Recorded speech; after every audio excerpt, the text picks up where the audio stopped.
Sweden کے لوگوں نے اور انڈونیشیا، جن کو ہم حبشی کہتے ہیں، جن کو لوگ بڑی حقارت کی نگاہ سے دیکھتے ہیں، انہوں نے احتجاج کیا، لیکن احتجاج پاکستان والا نہیں کیا کہ جاتی ایمبولینسوں کے راستے روک دیے جائیں، بے حرمتی قرآن کی کسی کہیں ہو رہی ہے، تاکہ ہم کہیں کسی کو کہیں کر رہے ہیں۔ انہوں نے بھی احتجاج کیا۔ کیسا احتجاج کیا؟ بچے بوڑھے جوان سارے کے سارے وضو کر کے گھر سے نکل آئے، فجر کی نماز پڑھی اور کہا احتجاجاً ہم آج سارا دن سڑکوں پہ بیٹھ کے قرآن پڑھیں۔ اس گرمی کے موسم میں انہوں نے سارا دن سڑکوں پہ بیٹھ کے، ایک لائن اس کنارے ہے، دوسری لائن اس کنارے ہے۔ کافروں کے ملک میں ایسا ہوا۔ اب لوگ جا رہے ہیں، لوگ پوچھیں گے نہیں، چھوٹے چھوٹے بچے اپنے بابا سے پوچھیں گے نہیں بابا یہ لوگ کیا کر رہے ہیں، وہ آگے سے کہے گا ان کے ایک قرآن کی بے حرمتی ہوئی ہے، یہ سارا ملک نکل کے قرآن پڑھنے کے لیے ہمارے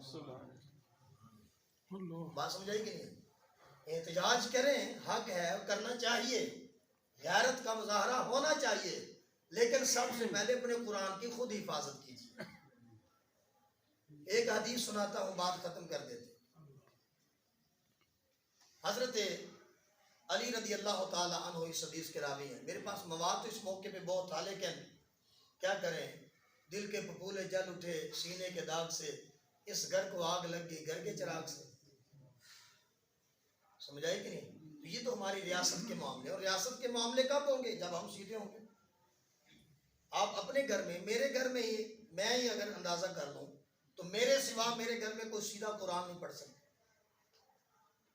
وہ بھی میرے باپ کی بڑی مہربانی کہ انہوں نے دنیا کے ججڑوں سے نکال کے کسی سیدھے طرف لگا دی۔ 1.5 سال سے زیادہ عرصہ ہو گیا ہے مدرسہ بنائے ہوئے، ابھی تک ہمارے پاس 16 سے 17 بچے ہیں۔ کیا باقیوں کو قرآن یاد کرنے کا کوئی شوق نہیں؟ بولیے۔ اور ادھر تو فیس بھی کوئی نہیں تھی، وہ بھی بچوں کو پابند کرنے کے لیے 500 روپیہ لگایا ہوا ہے۔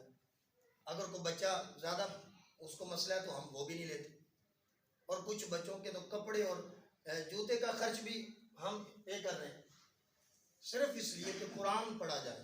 اور اسی جگہ اگر یہاں کوئی ڈانس کی کلاس لگا دی جاتی، یہاں سنگر بنائے جاتے، تو میرے خیال کے اندر شفٹوں میں کلاسیں لگتی ہیں کہ ایک شفٹ بھئی بچے زیادہ ہیں، ایک شفٹ صبح لگا لیں، شام کو لگا لیں، دوپہر کو لگا لیں۔ بات سمجھ آ گئی نہیں؟ کیونکہ آپ کو پتہ ہے کہ بچہ گانا گائے گا تو اس کو ایک گانے کے تو لاکھوں روپے مل جائیں گے، قرآن پڑھنے کا کیا ملتا ہے؟ سمجھائی کہ نہیں ہے؟ اور وہ بھی سال کے بعد تراویح پڑھانی ہے تو لوگوں سے مانگتے پھریں 1000 روپیہ دو جی قاری صاحب کی خدمت کرنی۔ لیکن یاد رکھیے، آپ اس کائنات کے اندر تاریخ اٹھا کے دیکھ لیں، آپ کو ہر بندہ، حتیٰ کہ ڈاکٹروں نے اپنی سیلریاں بڑھانے کے لیے احتجاج کیے ہیں۔ ڈاکٹر مسیحا ہے نا اس معاشرے کا، ڈاکٹر اس معاشرے کا مسیحا ہے۔ آپ طریق اٹھائیں، ابھی حال ہی میں بھی یہ ہوا ہے کہ ڈاکٹروں نے اپنی سیلریاں بڑھانے کے لیے احتجاج کیے ہیں، اور ان کی سیلریاں بھی کوئی کم نہیں ہیں، لاکھ سے اوپر، اور پرائیویٹ کلینک الگ ہیں۔ وکیلوں نے احتجاج کیے ہیں، حتیٰ کہ اساتذہ نے احتجاج کیے ہیں۔ آج تک کبھی آپ کسی امام مسجد کو احتجاج کرتے نہیں دیکھیں گے، نہیں سنا ہوگا کہ کسی امام مسجد نے احتجاج کیا ہے کہ بھئی میری 10,000 سیلری ہے 12 کر دیں۔ وہ قرآن پڑھتا ہے، اور قرآن والا کبھی اس کو تھوڑ آنے نہیں دیتا۔ اللہ کی عزت کی قسم، میرے استاد تھے، آج سے 2016 میں 17 میں شاید میں بیرا شریف سے فاضل ہوا، تو آخری دنوں میں ان کے پاس بیٹھا تھا۔ سید گھرانے سے تعلق ہے، سید اقبال شاہ صاحب ان کا نام ہے۔ اس وقت 45 سال انہوں نے بخاری پڑھانے میں صرف کر دی۔ میں بیٹھا ہوں تو میں نے کہا حضور حالات نہیں ٹھیک، مہنگائی کا دورہ ہے، تو کیا کریں؟ میں ایک مسجد میں امامت کرواتا ہوں۔ انہوں نے ایک مجھے بات کہی، کہتے سخاوت بیٹے بات سنو، ایک بات بتاتا ہوں، اس کے بعد مرضی آپ کی۔ آپ کے پاس 3 ایموں کی سند ہے، ایم اے اسلامیت آپ ہو، ایم اے عربی آپ ہو، اس کے بعد ایم اے اردو کا بھی میں نے پنگا لیا ہوا تھا، ایم فل اردو، یہ کوئی تھوڑی تعلیم نہیں ہے۔ کہتے دیکھیے میرا ایک بھائی بریگیڈیئر ہے، ایک بہت بڑا جگیردار ہے، اور ایک بہت بڑا بزنس مین ہے۔ کہتے صرف میں ہوں سب سے تھوڑی تنخواہ لیتا ہوں، قرآن پڑھاتا ہوں، حدیث پڑھاتا ہوں، اور مسجد میں بیٹھے ہوئے کہتے اللہ کی قسم ہے، میں گواہ بنا کے کہتا ہوں اللہ کو، آج تک میں نے لیا. میرے بھائیوں نے کئی مرتبہ مجھ سے قرض لے لیا. اللہ اللہ. میرے کریم آقا تشریف فرما ہے. میرے آقا نے فرمایا من ہوا اہل اللہ, اللہ کے گھر والے کون ہیں؟ صحابہ پریشان ہو گئے, اللہ کا تو گھر ہی نہیں ہوتا, اللہ تو خاندان سے پاک ہے. میرے کریم آقا نے پھر پوچھا من ہوا اہل اللہ, اللہ کے گھر والے کون ہیں؟ صحابہ خاموش ہیں اور پریشان بھی ہیں. تیسری مرتبہ میرے کریم آقا نے پوچھا من ہوا اہل اللہ, اللہ کے گھر والے کون ہیں؟ صحابہ نے سوچا کہ اب کوئی بات تو ہے جو حضور نے تیسری مرتبہ اعلان کر دیا ہے. اب صحابہ نے یہ تو نہیں کہا کہ حضور فلاں فلاں, صحابہ کو پتا تھا کہ بات ہے. صحابہ کہتے ہیں آقا من ہم ہے تو پھر آپ بتا دیں کون. اللہ اللہ سبحان اللہ. آپ پہلے اہل اللہ سمجھ لیں. اہل اللہ کون ہوتا ہے؟ گھر والا, سربراہ اور باقی خاندان. جیسے آپ اپنے خاندان کے سربراہ ہیں تو باقی آپ کی آل اولاد ہے. تو سرکار نے فرمایا اہل القرآن اہل اللہ, قرآن پڑھنے والا اور پڑھانے والا اللہ کا گھر والا ہوتا ہے, وہ اللہ کی سربراہی میں ہوتا ہے. گویا کہ یہ قرآن پڑھنے پڑھانے والے ایک خاندان کے افراد ہیں اور ان کی سربراہی میرا رب فرما رہا ہے. کریم آقا نے فرمایا ہوگا کہ جس طرح تمہاری سربراہی میں تمہارے بچے ہوں تو ان کا کھانا پینا پہننا تمہارے ذمہ ہوتا ہے, جو مرضی کرو جہاں سے مرضی کرو تم نے دینا ہی دینا ہے. تو قرآن پڑھنے والا جب بالیقین قرآن پڑھنے پڑھانے لگ جاتا ہے تو اللہ اس کی باقی ساری ذمہ داریاں اپنے کرم میں. سمجھ آئی بات کی؟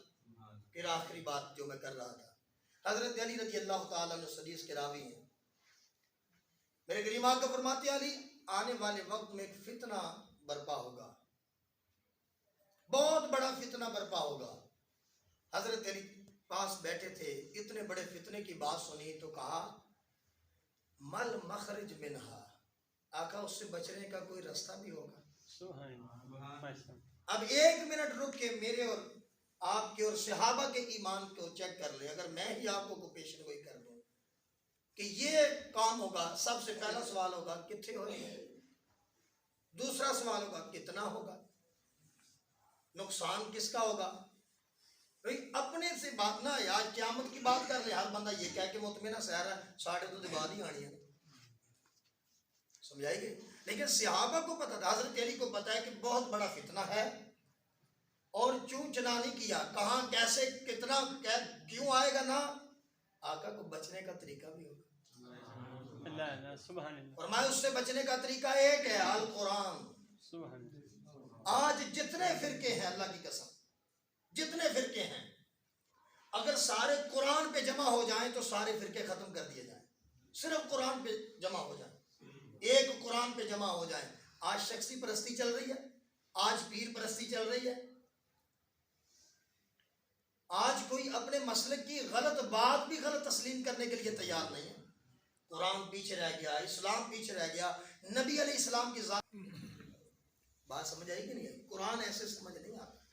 یاد رکھیے میرے کریم آقا نے فرمایا جس کو پڑھنا نہیں آتا, جس کو پڑھنا نہیں آتا وہ سسک کے اٹک اٹک کے پڑھتے ہیں, اللہ اس کو دوہرا ثواب دیتا ہے. اللہ اللہ سبحان اللہ. کہ ایک تو اس کو پڑھنا نہیں آیا, پڑھ نہیں سکا, زبان کی لکنت تھی, پھر وہ پڑھ رہا ہے, لکنت میں پڑھ رہا ہے تو اللہ اس کو دوہرا ثواب دے گا.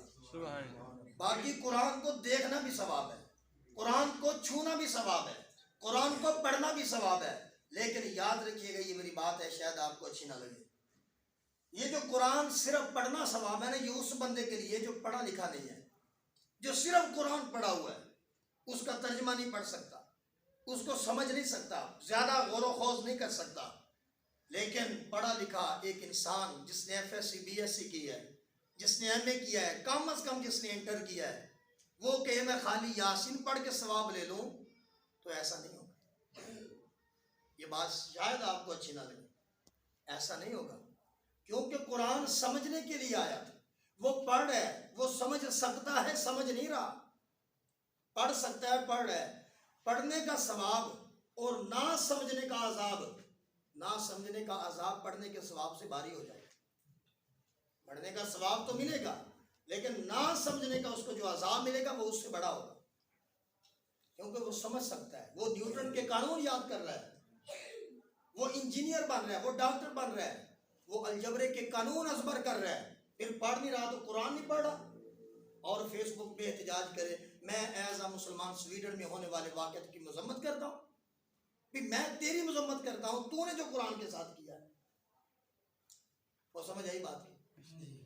دیکھیے یہ کوئی تقریر نہیں ہے، شاید کہ تیرے دل میں اتر جائے میری بات.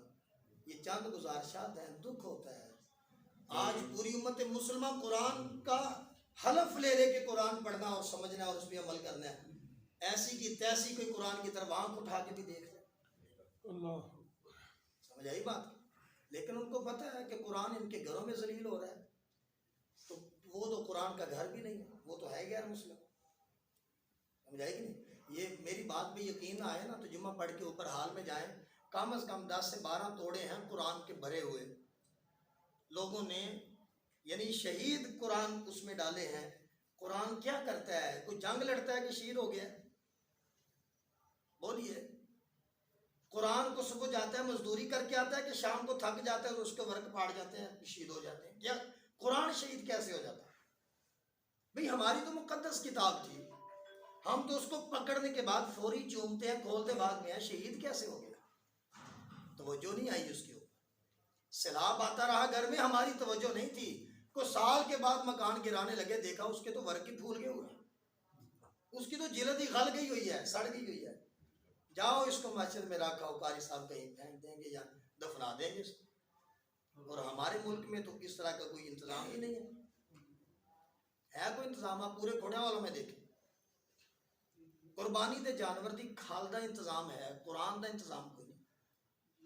کیوں؟ کھالتے پھر کو 2-2.5 صدی لے کے آتی، قرآن تے کتے بھی نہیں جاتے. تو میری بات سمجھ آئی. لہٰذا عہد کرے، سویڈن میں جو ہوا اس کا احتجاج کریں.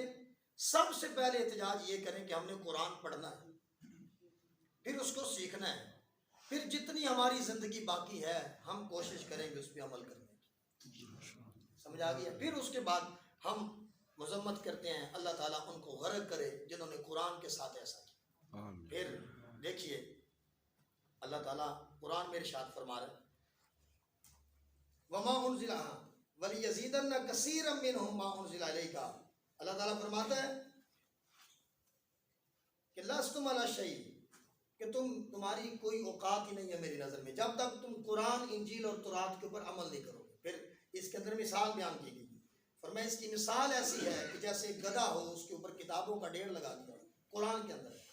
کمثل الحمار، اس کی مثال ایک گدھے کی طرح ہے کہ اس کے اوپر کتابیں لاد دی گئی ہیں. اتنی کتابیں لادنے کے بعد بھی گدھا عالم نہیں ہوتا، گدھا حکیم نہیں بن جاتا، گدھا کو مفتی نہیں بن جاتا. تو گھر میں قرآن رکھنے سے کوئی بندہ مسلمان نہیں بن جاتا.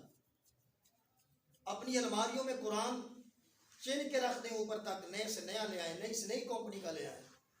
مسلمان کی یہ رمز نہیں ہے. مسلمان کی رمز یہ ہے کہ وہ کھجور کے شانوں پہ لکھا ہوا تھا، لوگ پڑھ کے بڑے بڑے عالم بن گئے. صحابہ کے دور کو دیکھے نا، ورق نہیں تھا، قلم نہیں تھی، لوگ مٹی سے لکھتے تھے، دیواروں پہ لکھ دیتے تھے.